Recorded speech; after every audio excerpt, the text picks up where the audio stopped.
মনে করো একটা বাস স্ট্যান্ডে বাস আসার অপেক্ষায় তিনজন লোক পাশাপাশি চুপচাপ দাঁড়িয়ে আছে। এবার হঠাৎই মাঝখানের লোকটা পকেট থেকে একটা বিড়ি বার করে ফুঁকতে শুরু করলো, আর সেই বিড়ির গন্ধটা নাকে যাওয়া মাত্র সেই লোকটার বাঁদিকে যে লোকটা দাঁড়িয়েছিল সেও নিজের পকেট থেকে একটা বিড়ি বার করে ফুঁকতে শুরু করে দিল। কিন্তু সেই লোকটার ডান দিকে যে লোকটা দাঁড়িয়েছিল সে বিড়ির গন্ধটা নাকে যাওয়া মাত্রই নাক চেপে ধরে সেখান থেকে দূরে সরে গিয়ে দাঁড়ালো। তাহলে দেখো, সেম উত্তেজক মানে বিড়ির গন্ধ দুজন আলাদা মানুষের মধ্যে দুটো সম্পূর্ণ বিপরীত প্রতিক্রিয়া তৈরি করলো। তো এরকম কেন হলো? আসলে বাস আসার অপেক্ষায় চুপচাপ দাঁড়িয়ে থেকে মাঝে সেই বিড়িখোর লোকটা বোর ফিল করছিল। তো নিজে সেই বোরডাম দূর করার জন্য তিনি বিড়ি ফোকার মহান সিদ্ধান্তটা নেন। এবার বাঁদিকে যে লোকটা দাঁড়িয়েছিল তিনি কিন্তু বেশ কয়েকদিন ধরে বিড়ি ফোকার বদ অভ্যাসটা ছাড়ার চেষ্টা করছিল, কিন্তু সেদিন তার অফিস যেতে দেরি হয়ে যাচ্ছে বলে সে একটু টেনশনের মধ্যে ছিল। এবার বিড়ির গন্ধটা নাকে যাওয়া মাত্র বিদ্যুতের বেগে তার মাথায় এই আইডিয়াটা আসলো যে আমিও একটা বিড়ি ফুঁকি, তাহলে টেনশনটা কমে যাবে। আর তাই সেও বিড়ি ফুঁকতে শুরু করে দিল। কিন্তু ডান দিকে যে লোকটা দাঁড়িয়েছিল তার নাকে বিড়ির গন্ধটা যাওয়া মাত্রই তার মাথায় সবার প্রথমে এটা আসলো যে ইস, এই বিচ্ছিরি গন্ধের জিনিসটা লোকে মুখে দেয় কি করে? এই ধোঁয়াটা নাকে গেলেই তো আমার শরীর খারাপ লাগতে শুরু করে। আর তাই সে নাক চেপে সেখান থেকে দূরে সরে গিয়ে দাঁড়ানোর সিদ্ধান্ত নিল।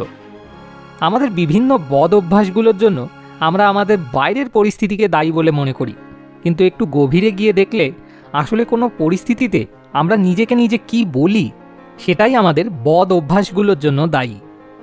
এই একটু আগেও তুমি চুপচাপ বসেছিলে, তারপর ঠিক কী এমন হলো যে তুমি ফোনটা হাতে তুলে নিলে?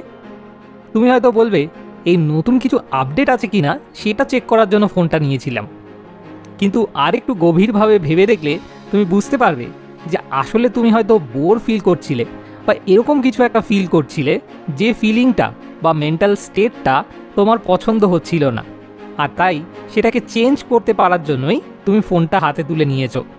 তাই আসল কালপ্রিট বাইরের পরিস্থিতি না, বরং তোমার ভিতরের পরিস্থিতি। এবার তুমি হয়তো বলবে যে বাইরের পরিস্থিতি যদি সব ভালো থাকে তাহলে অটোমেটিক তো আমার ভিতরের পরিস্থিতি ভালো থাকবে। বাইরের পরিস্থিতি খারাপ বলেই তো আমার ভিতরের পরিস্থিতি খারাপ হচ্ছে।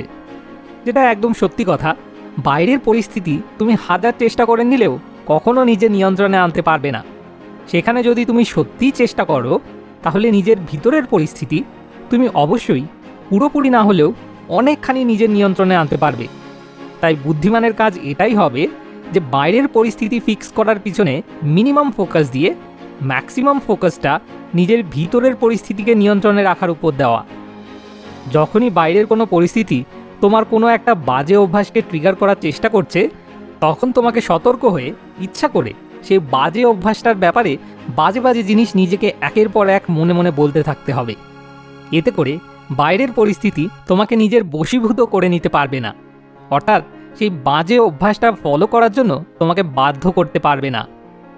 একইভাবে অন্যদিকে যখন বাইরের কোনো পরিস্থিতি তোমার কোনো একটা ভালো অভ্যাসকে ট্রিগার হওয়ার পথের বাধা হয়ে দাঁড়াবে, তখনই তোমাকে সতর্ক হয়ে নিজেকে নিজে মনে মনে সেই ভালো অভ্যাসটার ব্যাপারে বেশি বেশি করে ভালো জিনিসগুলো বলতে থাকতে হবে।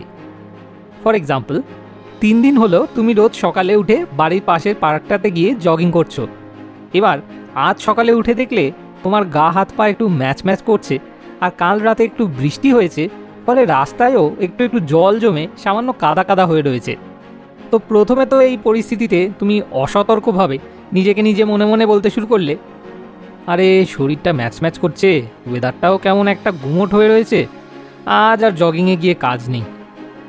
কিন্তু তারপরই হ্যাকটার কথা মনে পড়ল, আর তুমি সতর্ক হয়ে এবার মনে মনে নিজেকে বলতে শুরু করলে, শরীরটা ম্যাচ ম্যাচ করছে, তার মানে সত্যি জগিংয়ে গিয়ে কাজ হচ্ছে, শরীরে চাপ পড়ছে ঠিকঠাক, আর চাপ পড়লেই তো ওজনটা ঝরা শুরু হবে এবার, আর রোদও নেই আজকে, আরও একটা বেশি চক্কর লাগাতে পারবো না, আজকে তো জগিংয়ে যাওয়া কোনোভাবেই মিস করা যাবে না।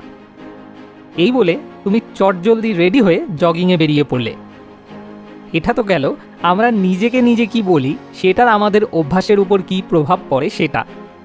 যদি ধরো তুমি আমাদের আশেপাশের মানুষরা আমাদের অভ্যাসের উপর কিভাবে প্রভাব ফেলে সেটা জানতে চাইছো, তাহলে তোমাকে এই ভিডিওটা দেখতে হবে।